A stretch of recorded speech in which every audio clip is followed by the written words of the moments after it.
Kosakata Inggris. Sekarang kita akan membahas mengenai cerita Pembangunan Rumah Penuh Rintangan. Untuk versi bahasa Inggris, ada di menit ini. Di pagi yang cerah, 5 pekerja konstruksi berkumpul di lokasi perumahan, siap membangun rumah kayu. Mereka langsung memulai dengan mendirikan pondasi kayu awal. Mereka memiliki ambisi besar untuk achieve atau meraih rumah yang sempurna. Namun, ketika tiba waktunya menggunakan kren untuk mengangkut balok besar, seorang pekerja tanpa sengaja memegang tuas kren abruptly atau tiba-tiba. Kumpulan balok kayu itu menyentuh pondasi yang tersusun rapi dan seluruh pondasi roboh seketika. Mereka berempat menatap pekerja yang ceroboh itu dengan gusar. Tetapi mereka harus adjust atau menyesuaikan diri dengan kegagalan, lalu membangunnya kembali. Setelah mereka membangun kembali fondasinya dan mulai memasang kerangka dinding. Ketika kerangka dinding sudah berdiri tegak, tiba-tiba dari samping, sebuah rumah tetangga yang entah bagaimana terikat pada balon udara besar terlihat terbang. Pemilik rumah di balon tersebut sama sekali tidak aware atau sadar ada pembangunan di bawahnya. Rumah balon itu menyentuh konstruksi rumah kayu sehingga ambruk lagi untuk kedua kalinya. Merasa lelah dan tidak percaya dengan kejadian absurd atau tidak masuk akal ini, mereka terpaksa membangun lagi dari awal. Kali ini mereka sangat teliti, mengawasi setiap sudut karena curiga ada anomali yang akan merubuhkan rumah mereka untuk ketiga kalinya. Rumah kayu itu akhirnya berdiri tegak dan rapi, setelah melalui pondasi, dinding, dan pemasangan atap. Hanya tinggal mengecatnya saja. Saat mereka beristirahat sebentar sambil menyiapkan cat, TV yang mereka bawa menyiarkan pertandingan sepak bola yang sangat intens. Mereka melihat seorang pesepak bola menendang bola sangat keras, melesat keluar stadion, melewati gedung-gedung dan mengarah tepat ke rumah konstruksi mereka. Kelima pekerja itu bergegas assemble atau mengumpulkan diri, bersiap melindungi rumah yang sudah berkali-kali roboh. Seorang pekerja berhasil menahan bola itu, memantulkannya kembali ke lapangan. Di sana seorang pemain menyundul bola pantulan tersebut dan gol. Tim yang didukung pekerja itu menang 1-0 dan ia dicatat sebagai asisten tidak resmi. Setelah mereka beristirahat dan melihat kawan mereka mencetak gol, mereka kini ingin menyelesaikan pembangunan rumah itu, yang hanya tersisa tahap pengecatan. Namun saat mereka akan mengecat, terjadi tendangan penalti dari lawan. Tendangan itu begitu keras hingga merobek jaring, memecahkan layar TV mereka, menghantam rumah tepat setelah satu goresan cat berhasil mereka buat. Struktur itu runtuh lagi. Mereka menggunakan kekuatan super yang muncul dari rasa putus asa. Membangun rumah itu kembali dengan kecepatan yang luar biasa. Struktur kali ini sangat kuat, dan mereka berjaga-jaga dari segala anomali atau keanehan, seperti UFO sedang berlalu lalang, T-Rex yang sedang menunggu jika ada meteor, atau siaran bola dari berbagai TV yang sedang menyala. Tiba-tiba awan di langit menggumpal, menyemburkan hujan deras. Mereka segera mengeluarkan payung raksasa seukuran rumah untuk menahan amukan air, tetapi payung itu koyak dalam sekejap. Gumpalan awan tersebut menjadi monster awan. Dan tanpa pikir panjang, mereka menyatukan peralatan konstruksi dan kren besar, merakitnya menjadi robot konstruksi raksasa yang berfungsi penuh.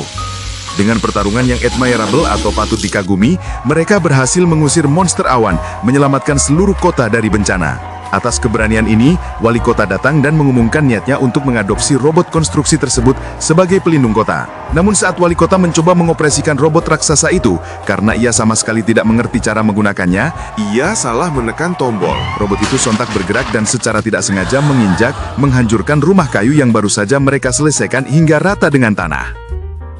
Tamat. Ini versi bahasa Inggrisnya.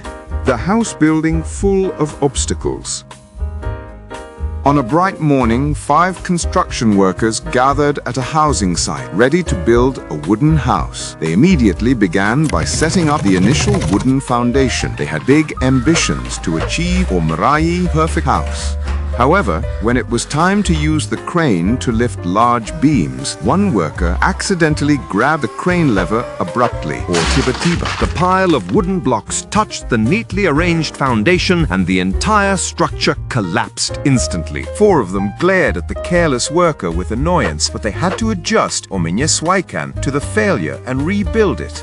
After they rebuilt the foundation And began installing the wall frame. When the wall frame stood upright, suddenly from the side, a neighbor's house, somehow tied to a giant hot air balloon, appeared, flying. The homeowner in the balloon was completely not aware, or tidak sadar, of the construction below. The balloon house touched the wooden house structure, causing it to collapse again for the second time. Feeling tired and disbelieving at this absurd or tidak masuk akal event, they were forced to build again from scratch. This time, they were very meticulous, watching every corner suspiciously for any anomaly that might collapse their house for the third time. The wooden house finally stood tall and neat, having gone through the foundation, walls, and roof installation. Only painting remained. As they rested briefly while preparing the paint, the TV they brought broadcasted a very intense soccer match. They saw a footballer kick the ball so hard, it shot out of the stadium, past buildings, and headed straight for their construction site. The 5 workers quickly assemble or mengumpulkan themselves, ready to protect the house that had collapsed multiple times. One worker managed to block the ball, bouncing it back to the field. There, a player headed the rebound and goal! The team supported by the workers won 1-0, and he was noted as the unofficial assistant. After they had rested and watched their friends score a goal, they now want to complete the construction of the house with only the painting stage left. However, just as they were about to paint, a penalty kick from the opponent occurred. The kick was so powerful it tore the net, shattered their TV screen, hitting the house right after they made one stroke of paint. The structure collapsed again. They used super strength born from desperation, rebuilding the house with incredible speed. This time, the structure was very strong, and they stayed alert for any anomaly, like UFOs flying by, a waiting T-Rex in case of a meteor, or soccer broadcasts from various TVs that were still on. Suddenly, clouds in the sky thickened, unleashing heavy rain. They quickly pulled out a giant umbrella the size of the house to withstand the water's fury, but the umbrella tore instantly. The cloud mass turned into a cloud monster, and without hesitation they combined construction tools and a large crane, assembling it into a fully functional giant construction robot. With a battle that was admirable, or patut dikagumi, they managed to drive away the cloud monster, saving the entire city from disaster. For this bravery, the mayor came and announced his intention to adopt the construction robot as the city's protector. However, when the mayor tried to operate the giant robot, since he had no idea how to use it, he pressed the wrong button. The robot suddenly moved and accidentally stepped on and crushed the newly completed wooden house flat to the ground. The end. Baik, sudah selesai. Terima kasih sudah menonton sampai akhir dan sampai jumpa di konten selanjutnya.